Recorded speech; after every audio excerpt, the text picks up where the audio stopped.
पथरिया की अगर हम बात करें, अपने जिले की बात करें, आप विशेष रूप से पथरिया क्षेत्र से राजनीतिक क्षेत्र में सक्रिय हैं। पथरिया में इस बार किस प्रकार की बदलाव की अपेक्षा कर रहे हैं आप आने वाले विधायक या विधायक प्रतिनिधि से? जनता क्या चाह रही है, क्या कहेंगे इस बारे में? देखिए, विधायक तो एक क्षेत्र का प्रतिनिधि होता है, लेकिन विधायक उसी योजनाओं को लागू कर सकता है जो राज्य सरकार राज्य में लागू करेगी। मैं समझता हूँ विधायक जी से लगभग लोग संतुष्ट हैं, सक्रिय हैं, लोगों के दुख सुख में वो सहभागी बन रहे हैं, चाहे मोहल्ले जी की बात हो, चाहे धर्मलाल कौशिक जी की बात हो। पथरिया जनपद अंतर्गत 2 विधानसभाएं की क्षेत्र आती है। दोनों विधायक से हमारी जनता संतुष्ट है, लेकिन राज्य सरकार की योजनाओं को भी वो लागू कर सकते हैं। उससे जितना हो सकता है वो प्रयास कर रहे हैं कि लोगों तक शासन की योजनाओं का लाभ मिले। तो क्या लगता है सर, जैसे कि अभी कांग्रेस ने घोषणा किया कि हम धानों के बारे में अगर बात करें, किसानों के बारे में बात करें, चुनाव है आगामी कुछ दिनों के बाद, चुनाव होना है यहाँ पर, तो चुनाव को देखते हुए इनकी योजनाएं बनाई जा रही है, चाहे आम आदमी पार्टी की बात करें, कांग्रेस की बात करें। आपकी इस बार की किस प्रकार की योजनाएं होने वाली हैं जनता को लुभाने के लिए या जनता का विश्वास जीतने के लिए? जी। कांग्रेस ने पूरे 4.5 साल छत्तीसगढ़ के जनता को छलने का काम किया है। सर, आप क्या करने वाले हैं? कांग्रेस ने तो छल दिया, आप क्या देने वाले हैं? हम गरीबों को आवाज देने वाले हैं। जो भी गरीब व्यक्ति है जिनका 1 रुपए किलो का राशन कार्ड बना है, 1 रुपए किलो का अगर राशन कार्ड बना है तो वो व्यक्ति गरीब परिवार है। और हर गरीब परिवार को मोदी जी और भारतीय जनता पार्टी की सरकार प्रधानमंत्री आवास देना चाहता है, पक्का छत देना चाहता है, शौचालय देना चाहता है, गैस चूल्हा देना चाहता है, हर एक घरों में पानी देना चाहता है। जो मूलभूत चीजें हैं वो देना चाहते हैं बीजेपी। तो जैसा कि आपने आवास की बात करी, आपने गैस की बात करी, ये सारी चीजें तो ऑलरेडी योजनाओं के दरमियान ये चल रही हैं। कल हमने जैसा आपको एक खबर दिखाया था, या हम दिखाने वाले हैं, शायद वो खबर अभी आप तक नहीं पहुंची है। सड़कों की अगर बात करें पथरिया क्षेत्र की, उस हॉस्टल वाले क्षेत्र की बात करें, चाहे हम कॉलेज वाले क्षेत्र की बात करें, स्कूलों की बात करें, वो जो सड़कें हैं, सड़कों की स्थिति तो सर, आप पथरिया में रहते हैं, पथरिया क्षेत्र में आप सर्कुलेट होते रहते हैं, आपको ज्यादा जानकारी होगी। सड़कों की स्थिति क्या है, नाली और बिजली और सड़क की क्या स्थिति है? जी। जहां तक बिजली की बात है, बिजली में किसान त्रस्त हैं। जितने देर बिजली रहती नहीं, उससे ज्यादा देर बंद रहती है। अगर किसी गांव में ट्रांसफार्मर खराब हो जाए तो विभाग वाले अपने से बदल दें, ऐसा होता नहीं। कोई ना कोई जनप्रतिनिधि को आके जूझना पड़ता है। गांव वालों को जहां 1 दिन 2 दिन में ट्रांसफार्मर बदलना चाहिए, वहां 4 दिन 6 दिन तक के परेशानियों का सामना करना पड़ता है। पहले बिजली की बात थी, किसान को जो स्थायी पंप कनेक्शनधारी हैं उनको 5,000 यूनिट 7,000 यूनिट सरकार बोलती है कि हमने छूट दिया है, बिजली का बिल नहीं लगेगा। लेकिन आप जाके देखिए, हमारे पथरिया क्षेत्र में 2,000 से ऊपर अगर किसानधारी होंगे तो 2,000 के 2,000 लोगों को बिजली का बिल जाता है। जो किसान एक दिन भी पंप नहीं चलाए हैं, सिंचित एरिया में है, उनको भी बिजली का बिल थमाया जा रहा है। मैं आपको एक जगह का नाम बताता हूँ, बेढ़ा कापा के पास कुटपुरा करके गांव है। वो किसान 7 साल पहले अपने पंप को वाटर लेवल खत्म होने के कारण पाट डाला है, हटा डाला है। ना उसमें बोर मशीन है, ना उसमें पानी है। वह बिजली विभाग अभी 2 महीने पहले उसको बोलती है कि आपका 2 महीने पहले इतना यूनिट बिजली जला है, उसका बिल, जबकि वो 7 साल तक पहले उसका ना बोर है ना पंप है। तो इस प्रकार सरकार का काम चल रहा है। केवल ये तो जैसा कि रिंकू भाई ने बताया कि बहुत सारी योजनाएं हैं जो अभी किसान पीड़ित हैं, जनता पीड़ित है, नाली, बिजली, पानी, आवास को लेके, ये सारी समस्याओं का समाधान इनकी पार्टी के द्वारा किया जाएगा। लेकिन यहाँ पर सोचने वाली बात यह है कि हम पथरिया की बात कर रहे हैं और पथरिया में इन्हीं का विधायक है, विधायक आप ही का है सर जी। उसके बाद भी ये समस्याएं हैं और अब उसकी समस्याओं का समाधान आप चाह रहे हैं। चलिए, मैं एक बार फिर से सत्य प्रकाश भाई के पास आऊंगा। सत्य प्रकाश जी, मैं आपसे जानना चाहूंगा कि पथरिया और मुंगेली की स्थिति को लेके आप क्या कहेंगे? कांग्रेस की राजनीति, या कहें इंडिया की राजनीति और भारतीय जनता पार्टी की राजनीति, क्योंकि भारतीय जनता पार्टी की राजनीति से लोग वाकिफ हैं, वो धर्म की बात करते हैं, वो फूट की बात करते हैं, ये इस प्रकार की बातें होती है, हिंदू मुस्लिम बुलडोजर की बात होती है। क्या कहेंगे इस मुद्दों के बारे में? छत्तीसगढ़ में इसका कितना असर देखा जा रहा है? कोई बदलाव दिख रहा है आपको? जैसे रिंकू भैया ने पहले ही बताया कि आदिवासी क्षेत्रों में हमारे आदिवासियों का धर्म परिवर्तन कराया जा रहा है, जो गलत है। हम अपने प्रादेशिक मुद्दों पे मैं बात करना चाहता हूँ। मुंगेली जिले में शायद कांग्रेस की इतनी सुनामी के बाद ये मुंगेली एक ऐसा जिला है जो कांग्रेस विहीन विधायक जिला है। आप तीनों विधायकों को देख लीजिए जिले के, वो कांग्रेस के नहीं है। तो मेरे को लगता है कि मुंगेली जिले से ना कांग्रेस सरकार सौतेला व्यवहार करती है। आप पूरे बजट में देख लीजिए कि कितने हमारे रोड्स को पीडब्ल्यूडी विभाग के द्वारा या अन्य जो एजेंसियां हैं जो रोड बनाती है, मुख्यमंत्री ग्राम सड़क योजना, आप देखिए बजट में 4 साल के बजट में एक भी रोड सिंगल रोड बजट में सैंक्शन नहीं हुआ है, प्रशासकीय स्वीकृति नहीं हुआ है। बजट में तो लोग ला दिए हैं, परंतु जब आप राशि जारी नहीं करेंगे तब काम ही कैसे होगा। दूसरी बात, अगर आप पंचायत एवं ग्रामीण विकास विभाग की बात करें, हम लोग जुड़े हुए हैं, पंचायत एवं ग्रामीण विकास विभाग की सारी योजनाएं ठप पड़ी हुई है। चाहे आप मुख्यमंत्री समग्र विकास योजना की बात करें या फिर प्रधानमंत्री आवास योजना की बात करें, सारी ठप पड़ी हुई है। कि सरकार केवल आरोप लगाती है केंद्र सरकार के ऊपर कि हमको राशि नहीं दे रही है, परंतु यह है कि आपको राज्यांश भी देना होता है। ये सेंट्रल गवर्नमेंट की स्कीम है, सारे स्टेट में ऐसा होता है। धान के लिए वाही लूट रहे हैं, जबकि उनको छत्तीसगढ़ के किसानों को उनको असलियत बताना चाहिए कि सेंट्रल गवर्नमेंट एमएसपी जारी करती है।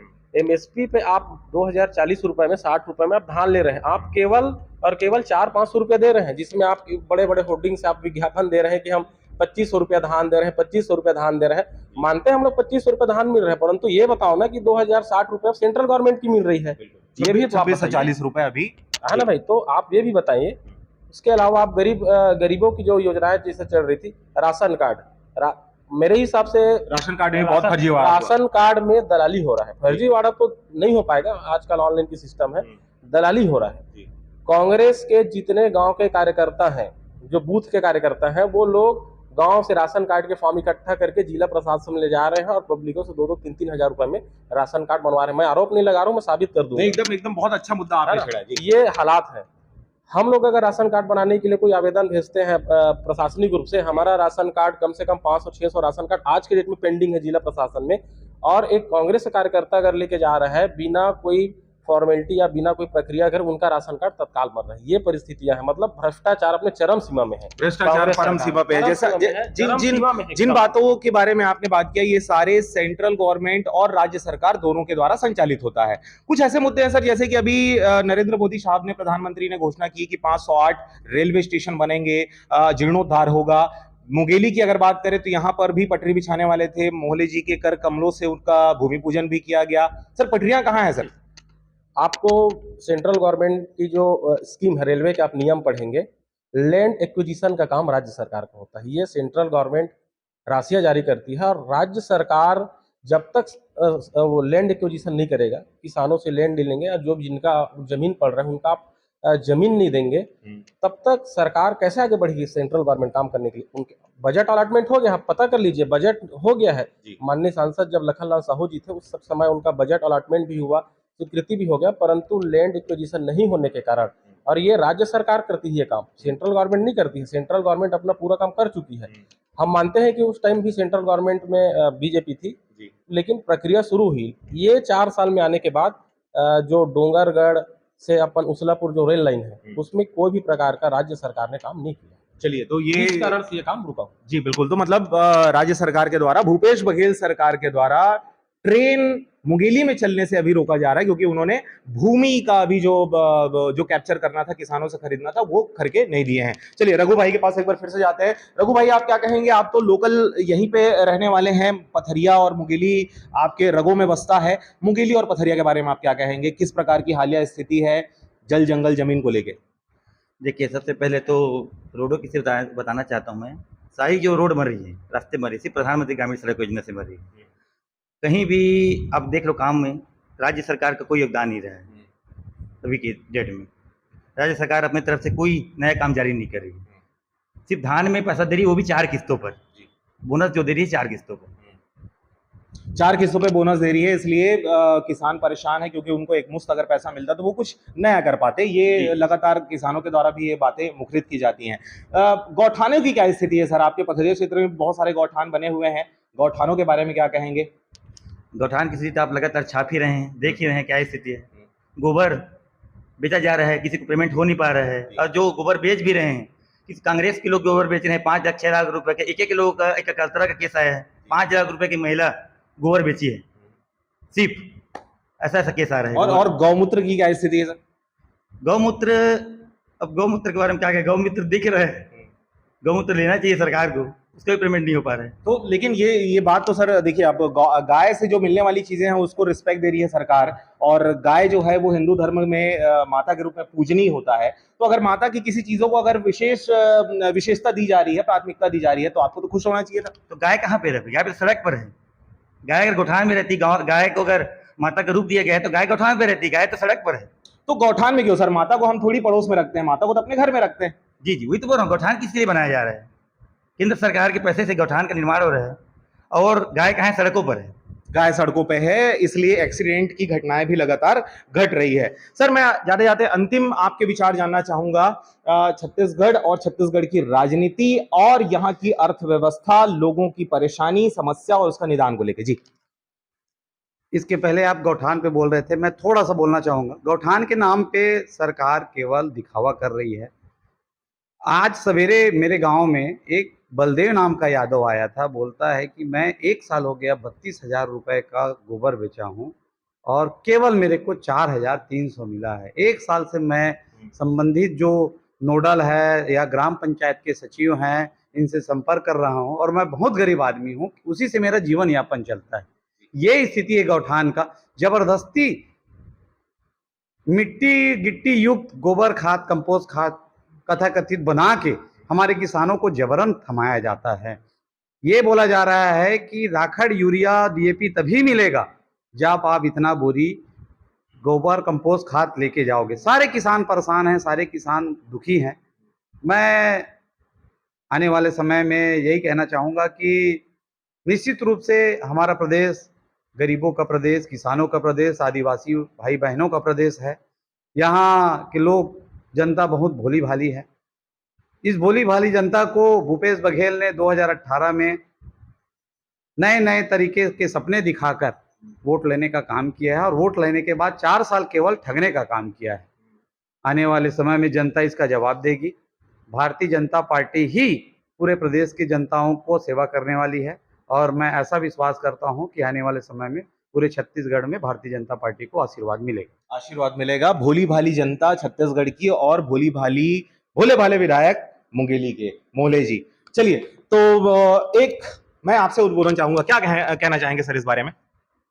मोहले जी तो लगातार क्षेत्र के जनता के आशीर्वाद से विधायक मंत्री बनते आ रहे हैं, और मुझे लगता है कि आने वाले चुनाव में भी शायद मोहले जी ही हमारे क्षेत्र का प्रतिनिधित्व करेंगे, ऐसा मुझे उम्मीद है। और मैं एक युवा होने के नाते मैं युवाओं के संबंध में भी कुछ बातें आपके माध्यम से रखना चाहता हूँ कि सरकार बनने से पहले बेरोजगारी के आंकड़े जारी किया गया था कि 20 लाख युवा बेरोजगार हैं जिनको हम नौकरी देंगे। मैं राज्य सरकार से केवल ये चाहता हूँ कि एक हमको आंकड़े जारी कर दे कि कितने विभागों में सरकार ने सरकारी नौकरी दिया है, कितने अर्धशासकीय क्षेत्रों में उन्होंने नौकरी केवल छत्तीसगढ़ियों को दिया है, ये जारी कर दे। और कितने आज बेरोजगार हैं ये बता दे। तो हम लोग अभी विधानसभा में अभी जानकारी हमारे विधायक लोगों के माध्यम से प्रश्न लगाया गया था, उसमें मिला था कि आज भी उतने ही बेरोजगार हैं जितने 2018 के चुनाव से पहले। एक भी नए रोजगार सृजन छत्तीसगढ़ सरकार के द्वारा नहीं किया गया, और जो सृजन किया गया वो भी घोटाला हो गया, चाहे आंगनबाड़ी कार्यकर्ताओं की बात करें, सहायिका की बात करें। जी, शिक्षक के तबादले में घोटाला हुआ है, जग जाहिर है। मंत्री जी ने कल ही एक प्रेस कॉन्फ्रेंस करके उस सारे भर्ती जो तबादला हुआ था उसमें रद्द कर दिए हैं। जितनी भर्तियां हो रही हैं, सीजी पीएससी के भर्तियां आप उसमें देख रहे हैं कितना घोटाला हुआ है। उसमें भी उनको जो व्यापम के जो प्रभारी हैं टामन सिंह सोनवानी, उनको हटाना पड़ा राज्य सरकार को। तो ये केवल टामन सिंह सोनवानी की बात नहीं है, जब तक मुख्यमंत्री जी के या शासन स्तर के जितने बड़े उनके मंत्रिमंडल के नेताओं हैं या कांग्रेस के नेता हैं, उनके अगर संलिप्तता जब तक नहीं होगी, ये अधिकारी लोग भ्रष्टाचार नहीं कर पाएंगे। सीधे सीधे सरकार जवाबदार है भ्रष्टाचार के लिए। जी बिल्कुल, सरकार जवाबदार है भ्रष्टाचार के लिए। सर मोहले जी कहाँ गायब है? मुंगेली में दिखाई नहीं देते। मोहले जी ही मेरे हिसाब से मैं बोल सकता हूँ कि 89 विधायकों में सिर्फ मोहले जी एक ऐसा व्यक्ति है जो लगातार क्षेत्र में रहते। मैं नहीं कहता कि और लोग नहीं रहते, शायद हर सुख दुख में आप उनको अगर एक छठी का निमंत्रण देने जाएंगे, वो स्वस्फूर्त आपके यहाँ आएंगे। वो कभी ये नहीं देखते कि वो किस पार्टी के आदमी है, किस पार्टी से वो बिलोंग करता है, ऐसा नहीं देखते। वो उनको आप 12 महीना हर समय आप क्षेत्र में पाएंगे। क्योंकि हम उनसे जुड़े नहीं थे, अभी हम लोग मोहले जी से जुड़े। हम पहले कांग्रेस में थे, अभी हम मोहल्ले जी से जुड़े हैं, उनसे काम कर रहे हैं। लोग बाग भले उनके बारे में कुछ बोलते रहे, हम भी बोलते थे पहले, हम जब अज्ञानता था या नहीं आते जाते थे, लेकिन जब जाने के बाद एहसास हुआ कि मोहल्ले जी बहुत अच्छे इंसान हैं। जब उनको आप लोग समझेंगे तो लगेगा कि मोहल्ले जी अच्छे इंसान हैं और वो लगातार क्षेत्र में रहते हैं। मैं अपने ही गांव की बात करूं कि मोहल्ले जी के आशीर्वाद से हमारे पंचायत को 80 लाख रुपए का काम मिला है।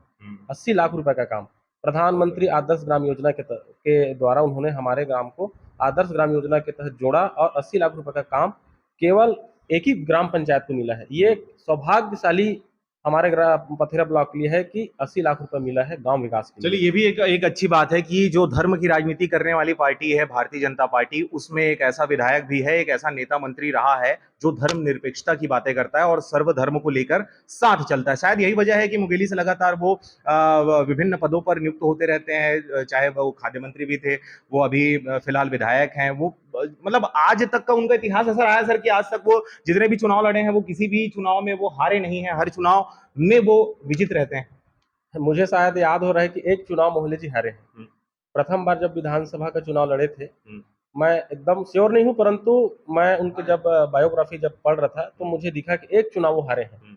उसके बाद फिर लगातार वो चुनाव जीतते गए हैं और सरल, सौम्य, ऊर्जावान भी कहा जा सकता है। भले आज वो उम्र दराज के हो गए हैं, परंतु आज भी उसमें वो ऊर्जा है जो शायद हमारे जैसे युवाओं को नहीं। आज भी उनको जितना पैदल चला लो, वो हमसे ज्यादा गति में चलते हैं। चलिए, मुंगेली के विकास और मोहल्ले जी, सर दोनों को कैसे देखते हैं? कितना विकास मोहल्ले जी बार बार क्यों, और उसके बाद विकास क्यों इतना आगे नहीं, या कितना विकास हो? आप देखेंगे कि अविभाजित मध्य प्रदेश में सबसे बड़ा तहसील मुंगेली तहसील था। उस तहसील को मोहल्ले जी के द्वारा जिला बनाया गया। जिले बनने के बाद जिला प्रशासन की बिल्डिंग बनाया गया है, जिला अस्पताल लाया गया है। जिला अस्पताल में सारी फैसिलिटीज है। मतलब जितने बिल्डिंग बनाए गए मोहल्ले जी के कर कमरों से हुआ, और आज बरसात के मौसम में सभी का छत टपक रहा है, दीवारें झड़ रही है। ये ट्रांसपोर्ट के बारे में आप क्या कहेंगे? क्या ये सुविधाएं जायज हैं, ये होनी चाहिए?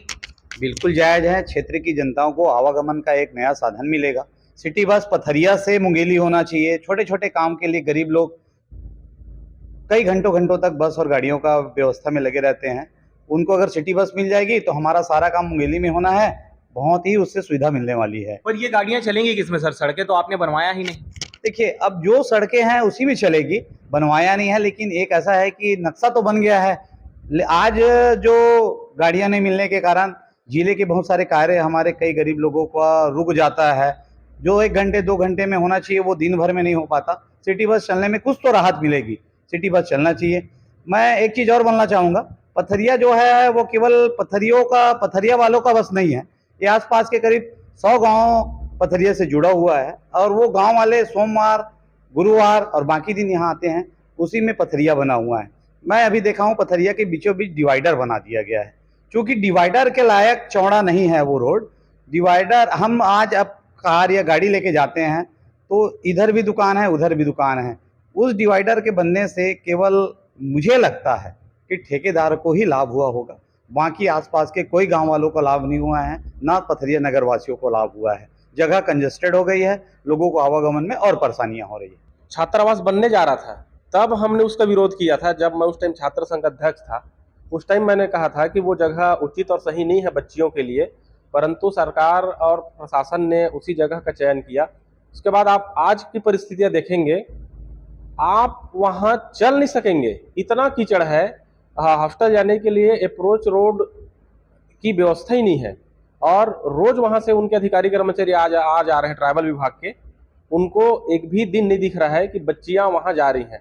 अगर किसी बच्चे के अगर रात में आकस्मिक रूप से तबीयत खराब हो जाए तो वहाँ एक 4 चक्का वाहन एम्बुलेंस भी नहीं जा पा रहा है। उनको चार पैसे उठा के ला के आना पड़ेगा। ये हाल है, और कांग्रेस सरकार बोलती है कि हमने विकास किया है। ये इनकी विकास की सच्चाई है। जो आप पथरिया में हॉस्टल अप्रोच रोड में आके देख सकते हैं, वो इनका विकास कांग्रेस सरकार की इस 4 साल में पथरिया के लिए दिख जाएगा। ये इनकी विकास है। हमेशा भीड़ लगा रहता है, आने जाने वाले लोगों को बहुत समस्याओं का सामना करना पड़ता है, बहुत सारी बच्चियां वहां से आती जाती हैं। क्या कहेंगे इस बारे में? पेट्रोल पंप के सामने बस दारू भट्टी नहीं है। आपने कहा पेट्रोल पंप के सामने भी है और पेट्रोल पंप के बगल में भी है। 2 दारू भट्टी है, एक अंग्रेजी वाला, एक जो देसी वाला।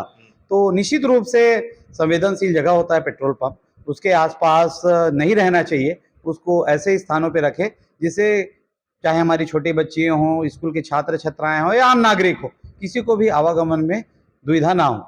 चलिए, तो यही सवाल मैं रघु भाई से भी जानना चाहूंगा। रघु भाई, आप अपने नगर के बारे में क्या कहेंगे? पेट्रोल पंप तो हो गया, बहुत अच्छी बात है, लेकिन दारू भट्टी, अव्यवस्था, सड़क, परिवहन, क्या कहेंगे?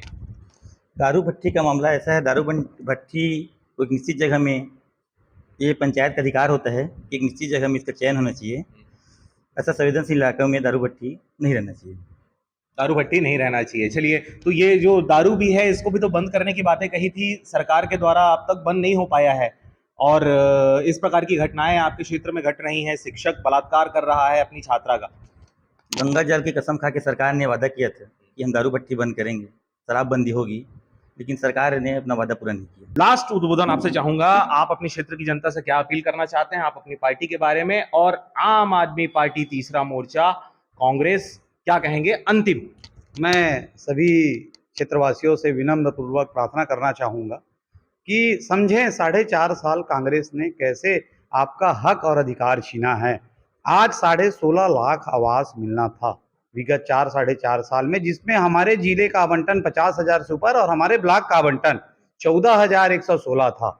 मुझे लगता है कि ऐसा कोई गांव नहीं होता जिसमें 200-250 आवास नहीं बनता। लगभग इस आवास की स्थिति जीरो हो जाती, मांग करने वाले की संख्या नगण्य हो जाती। लेकिन विगत 4.5 साल से आवास का काम रुका हुआ है। चूंकि यह चुनावी वर्ष है, इसलिए राज्य सरकार ने केवल 62,000 आवास का राज्यांश देने का निर्णय लिया है, जिसमें हमारे ब्लॉक को केवल 411 आवास का आवंटन प्राप्त हुआ है। इसी प्रकार हमारे भाइयों ने बताया कि राशन कार्ड में भ्रष्टाचार, सरकार की हर योजनाओं में भ्रष्टाचार, एक तो नकेल कसने का काम, योजनाओं का सही लाभ न देने का काम कर रही है, और अगर कुछ हो भी रहा है कहीं पे काम, तो उसमें भ्रष्टाचार चरम स्थिति पे है।